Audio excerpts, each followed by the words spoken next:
Brett Okamoto with ESPN alongside UFC featherweight Frankie Edgar, who of course takes on Max Holloway for the featherweight championship in the main event, UFC 240 in Edmonton. And Frankie, you have been in quite a few of these title fights. This will be your 9th UFC title fight. Does it feel like that? Does it feel like this is number 9 for you? It doesn't. I didn't even know. I've never really counted them up. So, yeah, it's pretty cool. I've been in that many. I'd like to win all of them, but, we'll try to get this 9th one done.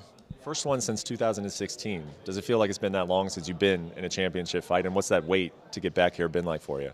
Yeah, it doesn't feel that. I mean, it does feel long at times, and sometimes it doesn't. I guess that's kind of how your career goes. You look back like, wow, it was a long time, but it goes by in a blink. And yeah, it's been a lot of ups and downs in my career, a lot of highs and lows, and injuries and this and that. But it's been fun. In the end, it's all been fun. I mean, you've been in some epic ones, man. I mean, BJ Penn in Abu Dhabi, Gray Maynard, Benson Henderson, 2 fights with him. One of those was in Japan. How does this one compare? I mean, has a lot changed? Does it still feel the same? Like, how would you compare this title fight to some of the ones, 10 years ago that you've been having these things? This one, to me, seems most like my first one with BJ. I mean, I'm fighting a Hawaiian in a different country, and everyone's overlooking me. So this one seems very familiar with that one. You mentioned people are overlooking you. Some people didn't even think that you should have gotten this title fight. Has that bothered you, or have you listened to that? Have you heard that? That's people saying, oh, Frankie didn't deserve this one. It doesn't bother me. Like I said, people have been overlooking me for a long time here, and I'm here. I'm fighting in 2 days, and who cares what they say?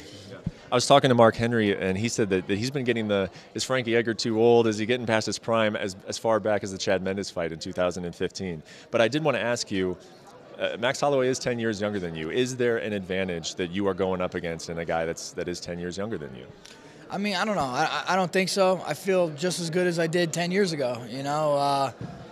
I really don't feel like I've slowed down. I think I've got smarter. I'm more experienced. If anything, maybe he's at an advantage. Maybe he needs that 10 more years on, Yeah.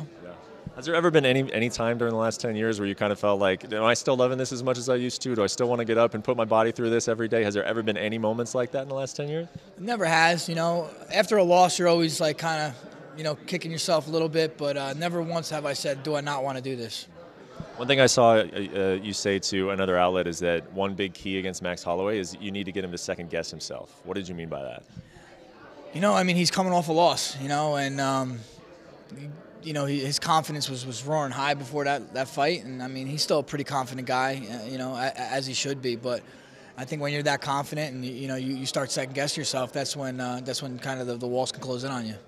Do you see any difference in him coming off of a loss? I mean, it's been a while. It's been 13 fights since he's coming off a loss. Do you see anything in him this week that suggests that he's a little different than any week past? I don't. He seems very calm. I seen him dancing upstage with his kid and stuff, which is pretty cool. He seems like he's business as usual for him. What would a second title mean for you? I mean, this is something you've been chasing since you moved down to this weight class. What would winning a second championship in the UFC in a different weight class mean to you? It would make me feel like I haven't wasted 7 years. I mean, I don't want to say, even if I lose, it wouldn't be a waste in 7 years in the end, but part of me would think I wasted 7 years.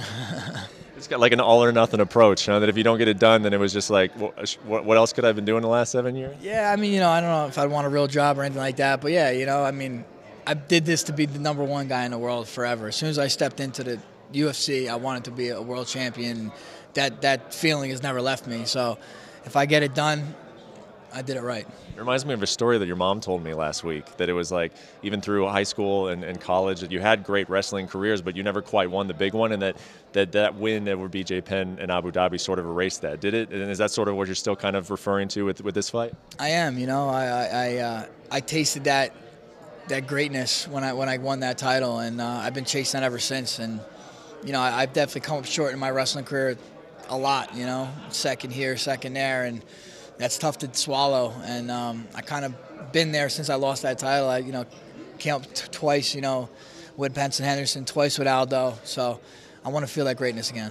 What's the layoff been like for you? 462 days since you last fought in April of 2018. The longest layoff of your UFC career. Has that been a challenge at all?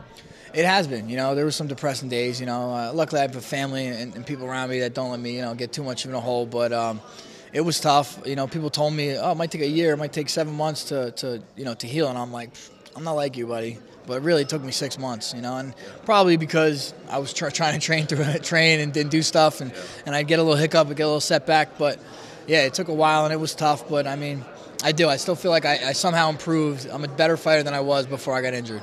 And you mentioned the support system. The boys, are they going to be in the arena again on Saturday? My one son's coming. My one son, Santino, he'll be here. He actually lands like in a couple hours. Okay. Just the one. Why not both this time?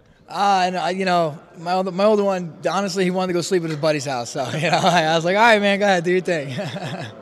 I know your focus is completely on Saturday, but I got to ask before I let you go that UFC 243 was just announced, and it's going to be in Australia. And Alex Volkanovski is, people are looking at him as probably the next title contender. Would you have interest in going and being part of a stadium show, fighting Alex Volkanovski after you beat Max Holloway on Saturday? You know, I mean, there's a lot of what ifs there, you know. But if I'm healthy, I mean, hey, why not? How about 135? You know, there's been a lot of guys win belts in 2 weight classes. It used to be just Randy Couture, BJ Penn. Now we've got 8 of them. You would be the 9th. There's never been anybody to win all 3. Is that something that interests you, that maybe you could go down to 135? I know your team has talked to you about going down to 135 before. I mean, you know, something history on the line and something that's never been done before. I mean, that'd be hard to kind of pass up on. But, you know, we got to first get the second one before we talk about the third one.